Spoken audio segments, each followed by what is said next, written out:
Halo sobat mahasiswa, kita bertemu kembali di seri manajemen keuangan, seri pembelajaran manajemen keuangan. Masih dari buku Titman, Keown, and Martin. Kali ini kita akan membahas bab 10 tentang penilaian saham. Ada 4 materi yang akan dibahas pada chapter ini atau bab ini, yaitu pembahasan tentang saham biasa, pendekatan yang dapat diperbandingkan untuk menilai saham biasa, kemudian kita bahas tentang saham preferen, dan terakhir sekilas tentang pasar saham yang ada di Amerika. Baik, kita masuk ke materi yang pertama, yaitu saham biasa. Pemegang saham biasa adalah pemilik perusahaan yang sesungguhnya, biasa dikatakan seperti itu. Mereka memilih dewan direksi yang nantinya akan memilih tim manajemen puncak. Tim manajemen puncak inilah yang akan melaksanakan operasionalisasi atau kegiatan sehari-hari dari perusahaan. Ada beberapa karakteristik saham biasa. Yang pertama adalah klaim atas income.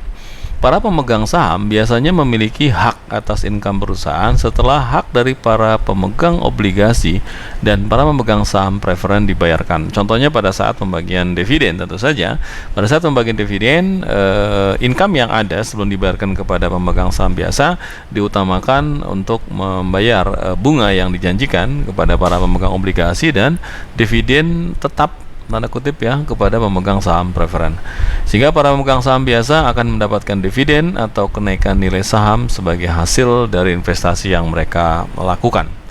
Yang kedua adalah klaim atas aset. Bila terjadi likuidasi, para pemegang saham biasa memiliki klaim residu atau sisa atas aset perusahaan.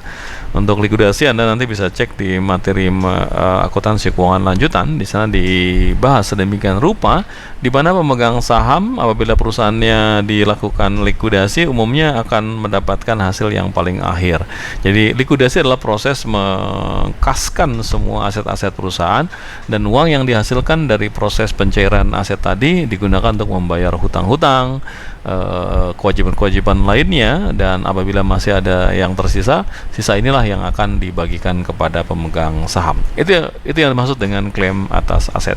Kemudian juga yang ketiga adalah hak suara. Secara umum pemegang saham biasa adalah satu-satunya pemegang sekuritas yang memiliki hak suara atau voting rights.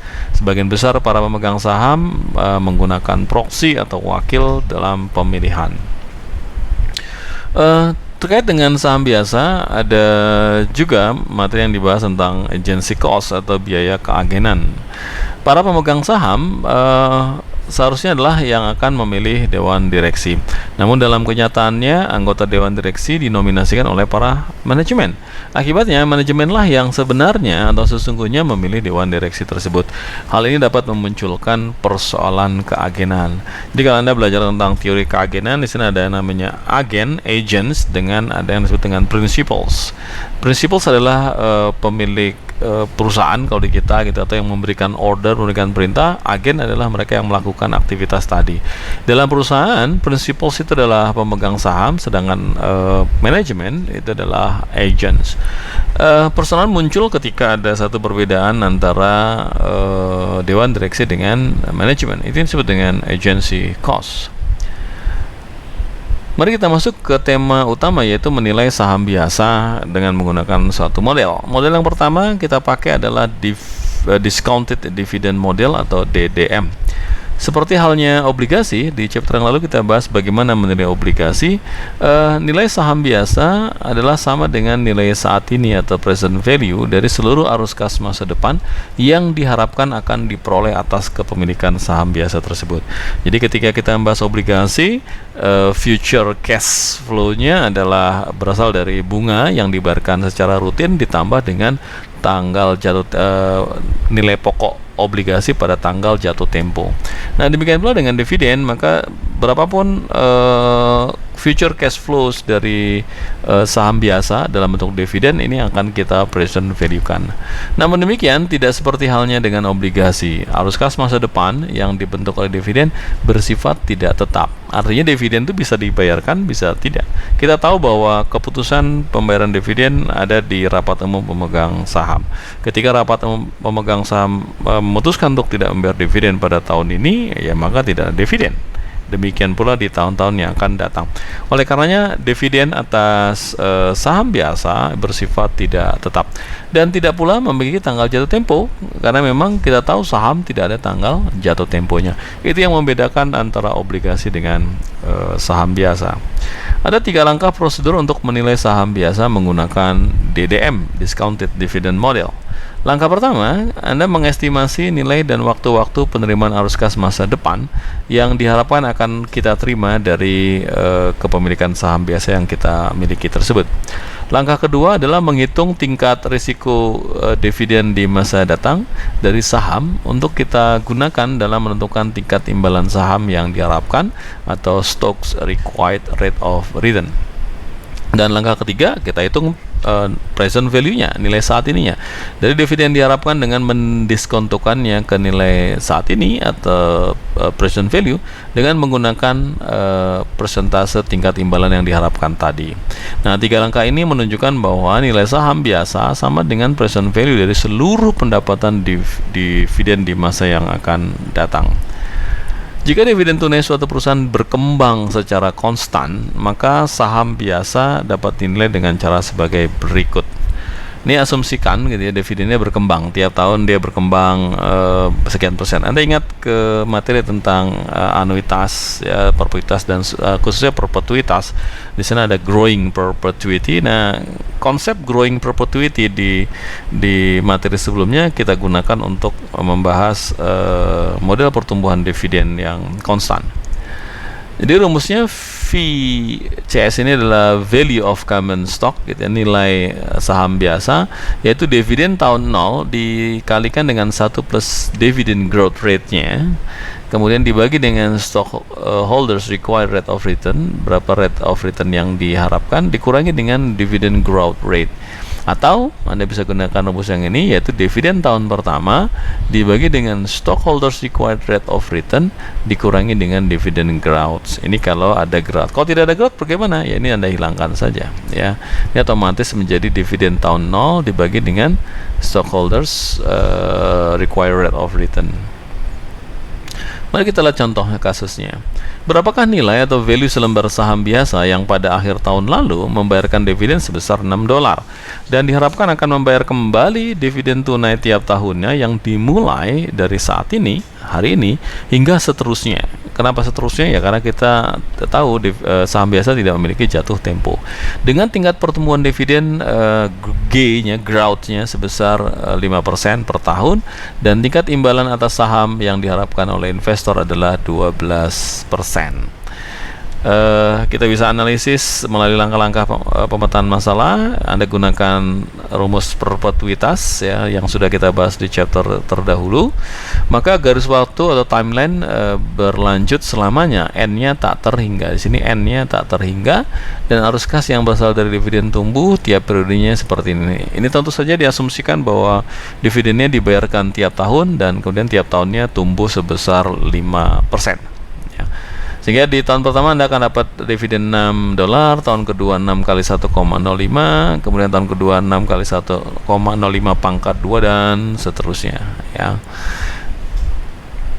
Nilai selembar saham biasa dapat dipandang sebagai nilai saat ini atau present value dari perpetuity yang tumbuh, growing perpetuity, ya, perpetuitas yang tumbuh. Pada kasus ini kita telah mengetahui mengenai dividen yang diharapkan dan tingkat imbalan yang diharapkan pula oleh investor. Kita dapat menggunakan persamaan 10-2 tadi untuk menghitung nilai dari selembar saham biasa tersebut. Yang pertama, Anda tentukan dulu berapa D1-nya. D1 ini adalah dividen di tahun pertama, berarti D0 ditambah dengan growing-nya berapa. Kemudian karena dividen pada akhir tahun lalu adalah $6 dan dividen tersebut diharapkan tumbuh 5%, maka dividen tahun ini tentu saja adalah D0 dikalikan 1 plus G atau sama dengan 6 kali 1,05, sehingga D1-nya dividen tahun pertamanya adalah 6,30. Dan rumusnya yang tadi, ya rumus yang sebelumnya, jadi dividen tahun pertama dibagi dengan stockholders required rate of return-nya tadi 12% dan dividen growth rate-nya 5%. Sehingga 6,30 dibagi dengan 12% dikurangi 5% sama dengan ini tak di 0,00 sekian gitu ya. Jadi tak terhingga sebenarnya, jadi 0,0 sekian. 12 berarti 11 ya, 0, sekian. Nilainya adalah 90. Maaf, ini angka ini keliru. Anda bisa hitung 0,12 dikurangi 0,05 ya, jadi di sini $90. Kemudian persamaan 10.2 didasarkan pada asumsi bahwa dividen akan bertumbuh selamanya secara konstan pada suatu tingkat tertentu. Meskipun bukan merupakan suatu asumsi yang realistis, ya tadi kenapa tidak realistis? Karena tadi saya katakan bahwa dividen itu tergantung dari rapat umum pemegang saham mengenai pembayaran dividennya. Ya, kalau rapat umum pemegang saham atau RUPS memutuskan untuk tidak membayar dividen, maka tahun ini tidak ada pembayaran dividen. Namun hal ini dapat membantu kita untuk menentukan nilai dari saham biasa. Jadi tentu saja menghitung nilai saham biasa menggunakan asumsi dengan cara yang mudah dan juga membantu kita untuk mengidentifikasi faktor-faktor apa saja yang menggerakkan harga saham. Apakah yang menyebabkan harga saham bergerak naik dan turun selain supply and demand yang terjadi di pasar saham? Tentu saja di persamaan 10.2 mengindikasikan bahwa terdapat 3 variabel yang memicu nilai saham, yaitu dividen saat ini D0, tingkat imbalan yang diharapkan oleh investor RCS, ya, R ini required rate of returns common stock, dan tingkat pertumbuhan yang diharapkan dari dividen di masa datang, ya, Karena dividen saat ini atau D0 telah dibayarkan, maka hal ini tidaklah mempengaruhi harga saham. Kenapa? Karena kemarin sudah lewat. Nah, oleh karenanya ada 2 variabel saja, yaitu RCS required rate of returns-nya ditambah dengan G growth yang dapat mempengaruhi perubahan harga saham. Sehingga dari model ini Anda bisa simpulkan bahwa yang mempengaruhi naik turunnya harga saham adalah perubahan yang terjadi pada required rate of returns dan growth atau growing, ya. Tingkat imbalan yang diharapkan oleh investor dapat dihitung melalui 2 faktor utama. Jadi apa saja yang mempengaruhi RCS tadi? Yang mempengaruhi RCS. Yang pertama adalah level tingkat suku bunga dalam struktur ekonomi suatu negara, dan yang kedua adalah resiko dari saham perusahaan. Kita kembali ke CAPM. Di chapter sebelumnya kita bahas ada namanya Capital Asset Pricing Model, di mana Capital Asset Pricing Model bisa memberikan satu perhitungan untuk menentukan berapa expected rate of returns-nya. Jadi kalau Anda ingin menghitung ini, RCS ini dikaitkan dengan suku bunga dan risiko, Anda bisa menggunakan model CAPM, Capital Asset Pricing Model, menyatakan bahwa jika tingkat bebas risiko atau risk free rate dan atau risiko systematic risk atau beta coefficient meningkat, maka tingkat imbalan yang diharapkan investor atau investor required rate of return akan juga ikut meningkat. Akibatnya harga saham akan turun karena memang mereka berbanding terbalik. Ini rumusnya kalau Anda masih ingat, expected rate of return sama dengan risk free rate of interest. Risk free rate adalah tingkat suku bunga yang diberikan oleh sekuritas yang diterbitkan oleh pemerintah. Kemudian ditambah dengan ini common stock beta coefficient atau koefisien beta, kita sebutnya begitu di chapter yang lalu, dikalikan dengan expected rate of return atas market value dikurangi dengan risk free rate of interest-nya. Ini rumus yang sudah kita bahas di chapter yang lalu. Silakan Anda cek kembali. Tingkat pertumbuhan dari dividen masa datang atau G dapat pula berubah dan mempengaruhi perubahan harga saham. 2 penentu utama yang berkaitan dengan peluang pertumbuhan suatu perusahaan adalah ROI, return on equity, dan retention rate atau retention ratio, rasio retensi. Tingkat pertumbuhan secara formal digambarkan sebagai berikut. Tadi kan R, ya, jadi maaf saya ulangi. Mengapa kita membahas G? Ingat bahwa dua variabel yang mempengaruhi kenaikan harga saham adalah RCS dan G. Nah, untuk RCS Anda bisa ulas dari CAPM, sedangkan untuk G-nya, ini G-nya, kita bisa bahas dari sini. ya, dari return on equity dan retention ratio, atau biasa disimbolkan dengan huruf B. Tingkat pertumbuhan secara formal digambarkan seperti ini. Jadi rate of growth in dividend G itu sama dengan 1 min dividend payout ratio, ada yang nyebutnya dengan DPR, DPR, dividend payout ratio, yaitu rasio tingkat pembayaran dividen dikalikan dengan rate of return on equity atau ROE. Ini penjelasannya di sini. G adalah tingkat pertumbuhan dividen diharapkan, D1 dikurangi E1 adalah dividen payout ratio. Jadi rumus dividen payout ratio adalah D dividen 1 tahun pertama dibagi dengan E itu earnings yang dihasilkan oleh perusahaan. B atau B adalah porsi pendapatan perusahaan yang ditahan dan diinvestasikan kembali dalam perusahaan, atau kita nyebutnya return earnings. Jadi dari total earnings yang dihasilkan oleh perusahaan, berapa yang kemudian dibayarkan dalam bentuk dividen. Nah, sisanya yang tidak dibayarkan itu disebut dengan retention. Nah, retention ini bisa kita hitung dalam bentuk retention ratio. Kemudian ada ROE. ROE sudah Anda kenal baik di chapter terdahulu, return on equity, yaitu tingkat pengembalian atas ekuitas apabila perusahaan menginvestasikan kembali porsi pendapatannya ke dalam perusahaan. Nah, jadi ROE ini adalah tingkat pengembalian ekuitas apabila perusahaan menginvestasikan kembali, atau Anda juga bisa sebutnya dengan return earnings-nya, ya. Mari kita masuk ke materi yang kedua, yaitu pendekatan perbandingan untuk menilai saham biasa. Selain dividen discounted dividend model, kita bisa menggunakan yang lain. Metode ini menghitung nilai saham perusahaan melalui perkalian dari beberapa ukuran kinerja perusahaan. Ukuran yang paling umum digunakan adalah EPS atau earning per share. Dengan demikian, nilai saham biasa ditentukan pula oleh price to earning ratio dari beberapa perusahaan yang sebanding. Price to earning ratio bisa disingkat dengan PE ratio, begitu.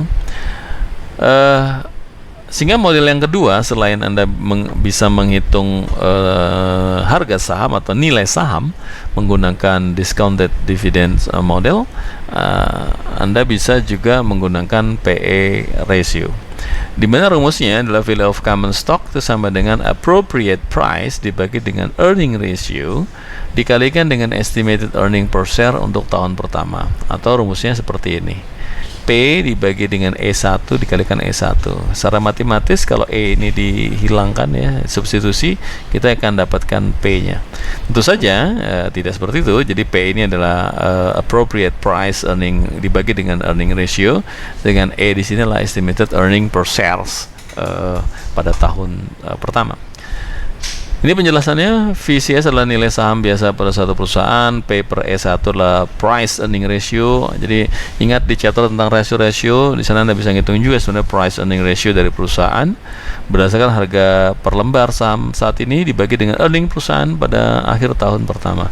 Sedangkan E1 adalah estimated earning per shares atau EPS dari saham biasa pada akhir tahun ke-1. Kita lihat contohnya. Menilai saham biasa menggunakan PE ratio. Setelah melalui beberapa analisis yang cermat dan menggambarkan penilaian atas saham Hill Su, CFO, Chief Financial Officer, berpendapat bahwa proyeksi pendapatan perusahaan terlalu konservatif dan pendapatan tahun depan dapat dengan mudah melompat menjadi $2. Bagaimanakah menurut Anda tentang estimasi nilai saham perusahaan Hill ini? Catatan: analis mengestimasi bahwa PE rasio yang layak untuk kelompok perusahaan sejenis adalah $18,2. Dari data yang Anda bisa memetakan masalahnya. Jadi EPS-nya adalah $2,00, $2 begitu. Kemudian PE multiple-nya tadi bisa dihitung. PE multiple-nya tadi adalah 18,20 dan Anda akan hasilkan stock price atau harga sahamnya. Nilai saham biasa dapat dihitung dengan mengalihkan estimasi EPS perusahaan tahun depan dengan apa yang diestimasi oleh analis berupa PE rasio yang layak. Kita dapat menggunakan persamaan 10/4 untuk mengestimasi nilai saham biasa tersebut. Ini rumusnya tadi. VCS value of common stock adalah appropriate price dibagi dengan earning ratio 18,20 dikali dengan estimated earning per share. Estimated earning per share adalah $2 EPS-nya, maka Anda dapat harga saham menurut PE ratio adalah 36,40. Kita mengestimasi bahwa nilai saham Hill bergantung pada PE rasio dari 3 perusahaan pembanding. Jadi Anda punya data pembanding benchmark perusahaan yang sejenis, berapa nilai rata-ratanya. Oleh karena itu, estimasi ini bergantung pada kelayakan kelompok kinerja sekelompok perusahaan terhadap perusahaan Hill Sue. Selain itu, apabila kondisi pasar berubah pada saat saham perusahaan dijual ke pasar, maka harga estimasi tersebut menjadi tidak tepat. Kenapa? Karena harganya akan berubah kembali. Apa sajakah variabel yang menentukan PE rasio dari satu saham? Dengan menggunakan persamaan di 105A dan 105B, terdapat dua variabel penentu dari PE rasio. Kalau Anda ingin tahu persamaan 105A, 105B, Anda bisa lihat buku teksnya. Yaitu satu, tingkat pertumbuhan dividen, growth rate in dividends, sama seperti dividend growth model. Discounted dividend models, ya. Kemudian yang kedua, tingkat imbalan yang diminta oleh investor required rate of returns, ya. Ini untuk menghitung PE.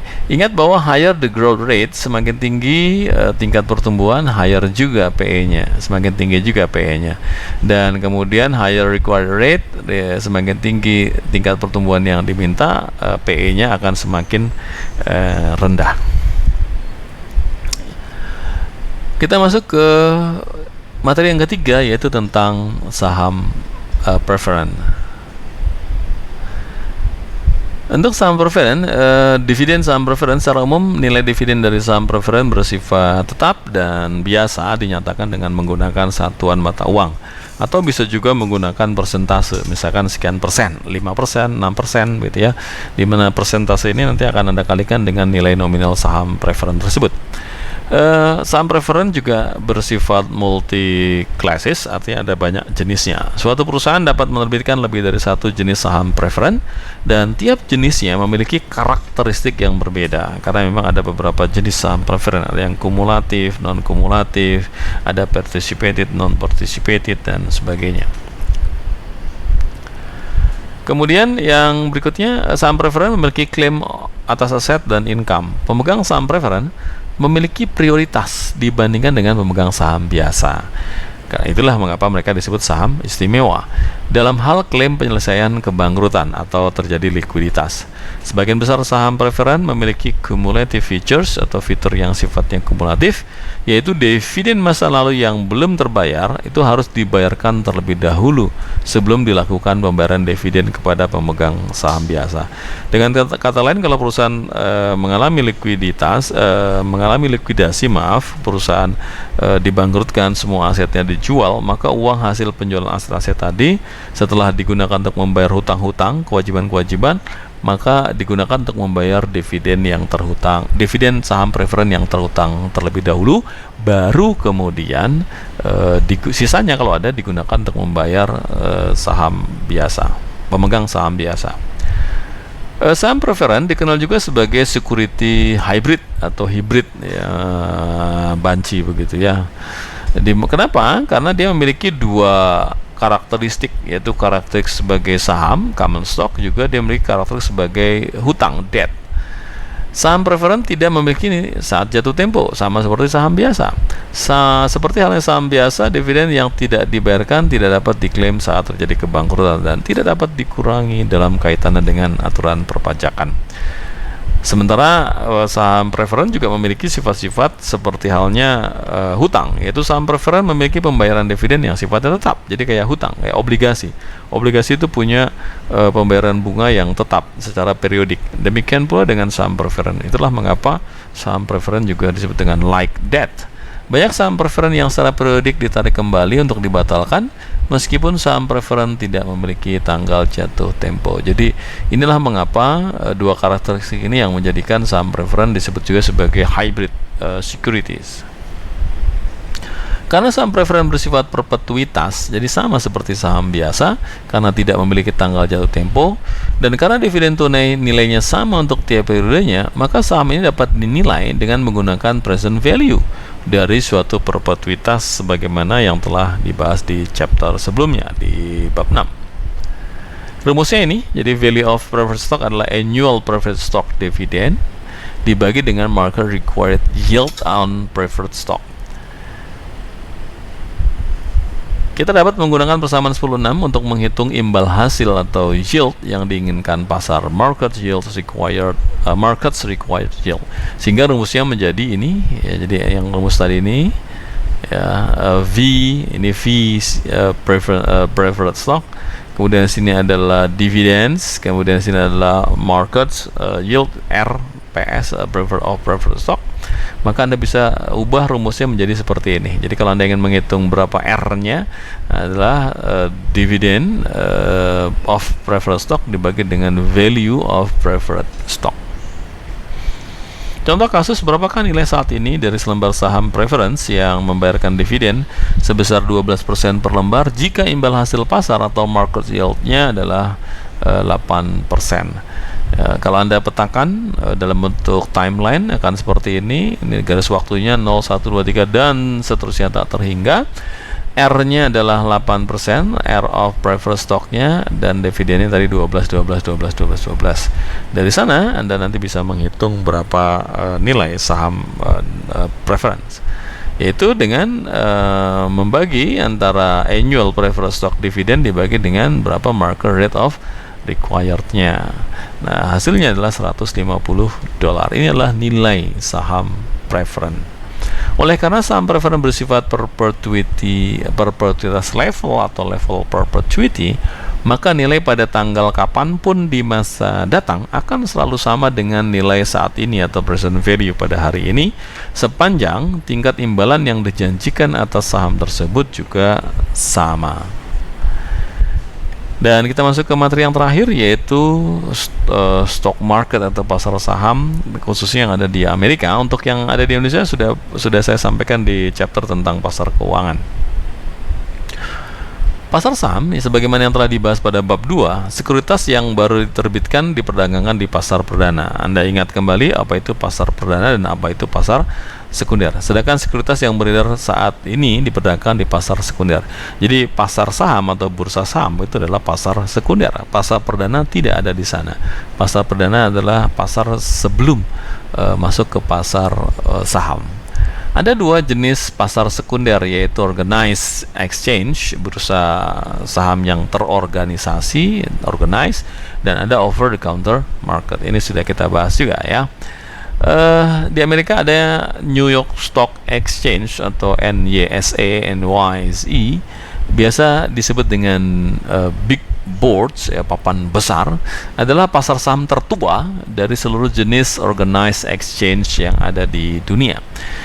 NYSE disebut sebagai organized exchange atau bursa saham yang terorganisasi karena adanya lokasi fisik, dan juga ada mayoritas perdagangan yang dilakukan secara elektronik tanpa harus ada face to face dengan trader lain, ada tatap muka. Untuk bisa terdaftar di NYSE, suatu perusahaan harus memenuhi kriteria yang sangat ketat. Sama dengan di Indonesia, ketika Anda misalkan memiliki perusahaan dan Anda ingin menjual saham Anda di bursa efek Indonesia, sehingga nanti perusahaan Anda disebut dengan perusahaan yang terbuka karena Anda sudah go public gitu.